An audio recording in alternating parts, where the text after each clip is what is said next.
네, 안녕하세요. 오늘 2024년도 마취통증의학과 신입 전공의 선발 설명회를 시작하도록 하겠습니다. 저는 마취통증의학과 현재 의국장 4년차 한연승이라고 합니다.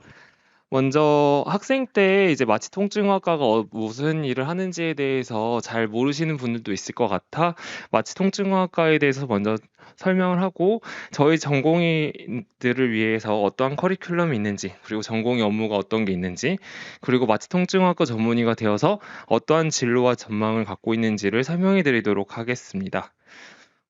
마취통증의학과는 마취과만 생각하시는 분들이 많은데 정확하게는 마취과와 통증의학과, 즉 마취와 통증 전부 다 다루는 과입니다.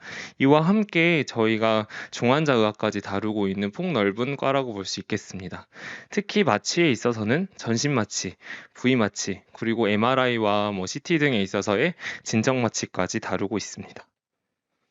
먼저 제일 많이 알고 계시는 수술실 마취부터 보도록 하겠습니다. 수술실에서의 마취통증학과 의사는 저희가 전반적으로 수술실의 그 운영과 그리고 전신 마취 등의 마취에 관여를 하게 되는데요. 그래서 먼저 수술 전에 환자를 파악을 하고 이에 대해서 이제 환자분이 이전에 어떠한 마취 관련해서 합병증이 있는지 그리고 가지고 있는 질병이 무엇이 있는지들을 파악하고 또한 마취할 때 있어서 전반적으로 어떠한 것을 주의해야 되는지 면담을 할 수 있겠습니다.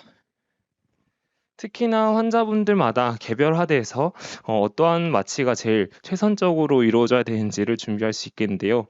아까 말씀드렸다시피 전신 마취, 그리고 부위 마취, 수면 마취가 있고 특히나 마취에 있어서는 마취 약제가 가스 마취도 있겠지만 토탈 IV 아네스테이지아, 즉 티바라고 해가지고 전정맥 마취까지 저희가 선택할 수가 있겠습니다.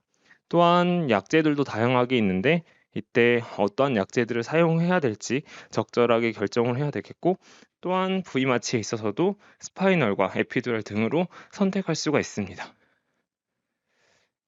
그래서 지금 보시게 되면은 저희가 가장 많이 하고 있는 것 중에 하나가 이제 이렇게 산소화를 하고 그다음에 백잉을 하게 된 다음에 기도 삭관을 위한 준비를 할 수 있는 것도 있고 이거는 스파이널 마취를 하고 있는 모습을 촬영한 것입니다. 그래서 마취는 이렇게 수술 중에 이루어지는 때 바이탈을 감시를 하게 되고 어떤 문제가 일어났을 때 그에 대해서 의학적으로 해석을 하고 바로 대처를 할 수 있는 과이기 때문에 아주 일사불란하게 이루어져야 된다는 것을 좀 알고 계셔야 될 것 같은데요. 그래서 여러 가지 모니터링들이 있습니다.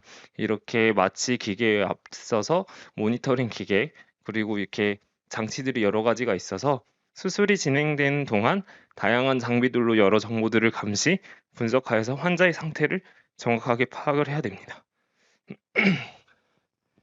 그래서 이렇게 수술장 안에서의 옵저베이션도 중요하고 그다음에 혈압, 그다음에 산소화 상태, 체온 등을 다 봐야 되고 INO라고 해 가지고 얼마나 수액이 들어갔는지, 유리는 얼마나 나왔는지, 그리고 출혈은 얼마나 있었는지를 봐야 되고 마취의 깊이 그리고 얼마나 그 기압이나 EtCO2 그리고 심초음파 등을 파악을 해야 됩니다. 그래서 이러한 정보들을 종합적으로 판단해서 어떻게 대처를 해야 되는지들을 판단하고 바로 수술 중에 환자를 안정적으로 관리하는 것이 필요하겠습니다. 그래서 다양한 술기들을 보여주고 있는 사진이고요. 전부 다 저희가 전공의 기간 동안에 학습하고 그다음에 실제로 하게 되겠습니다. 또한 중환자실을 볼 수 있겠는데요. 저희 수술방에서 보시면은 병원에서 내과적 중환자실도 있지만 외과계 중환자실도 있습니다. 특히나 9층에는 ICU-C라고 해가지고 외과계 중환자실을 저희가 담당해서 보게 되는데요. ICU-C에 있는 환자분들 중 이제 중환자들을 담당하게 되고 이때 생각보다도 크리티컬 케어를 요하는 경우들이 많습니다. 이에 대해서 수술방 말고도 중환자실에서도 저희가 여러 가지 술기와 그다음 그때의 상황에 대해서 대처할 수 있도록 해야 되고 특히나 중환자실을 상주해서 볼 수 있겠습니다. 또한 요즘에 종종 코드블루가 울리게 되면은 세이브 팀이 이제 작동하게 되는데 거기에 저희가 참여하게 되어서 인투베이션 백업을 하고 CPR 등의 크리티컬 상황에서 자문 및 리더 역할을 하고 있습니다. 그다음에 통증 클리닉에서는 통증에 대한 깊이 있는 이해를 해야 되고, 그다음에 근골격계 통증, 신경통, 그리고 저희가 암병원도 있다시피 환자분들이 암 센터에 많이 있는데요. 암성 통증의 진단과 치료, 그리고 페인 블락 등을 하게 됩니다. 전공의 생활과 커리큘럼에 대해서 제일 궁금해하실 텐데, 먼저 커리큘럼은 다음과 같습니다. 세브란스 병원이 신촌, 강남, 용인 세브란스가 있는데, 현재로서는 저희는 용인 세브란스는 현재는 전공에 가지 않고 신촌에 암병원, 그리고 본관병원, 그다음에 안과병원, 그리고 심혈관병원에 있는 수술방에 가게 되고, 그다음에 강남 세브란스, 그리고 일산병원, 그리고 몇 명의 전공의들은 2년차 때 원주에서 원주 세브란스 로테이션으로 돌고 있습니다. 그래서 1년차 때는 주로 수술방에서 많이 있게 되는데요. 수술실 마취가 어떠한 것들이 있는지 전반적으로 배우게 되고, 특히 폐이식까지도 저희가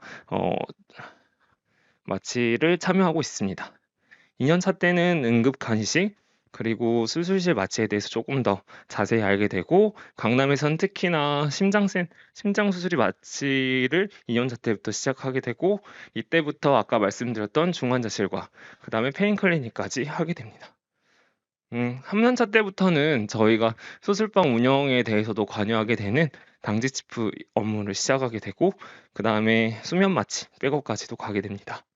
4년차 때는 전반적으로 이제 리더로서 역할을 하게 되겠습니다. 출근은 보통 7시 정도의 공식 일과가 시작이 되고, 수술을 정리하고 다음날 수술 환자 방문 후 퇴근, 그리고 공휴일은 당직 체계로 이루어지고 있습니다. 1년차 때는 대략 월에서 8번, 2년차 때는 6번, 그 다음에 3년차 때는 5번 정도, 4년차 때는 점차 줄어들어서 4회 정도 당직을 서고 있고요. 주 80시간은 규정 준수하고 있습니다.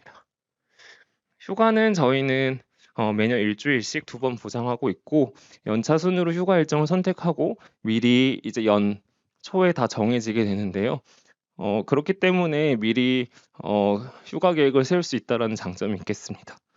그리고 결혼 휴가나 출산 휴가, 학회 휴가도 미리 다 정해가지고 하기 때문에 보장하고 있습니다.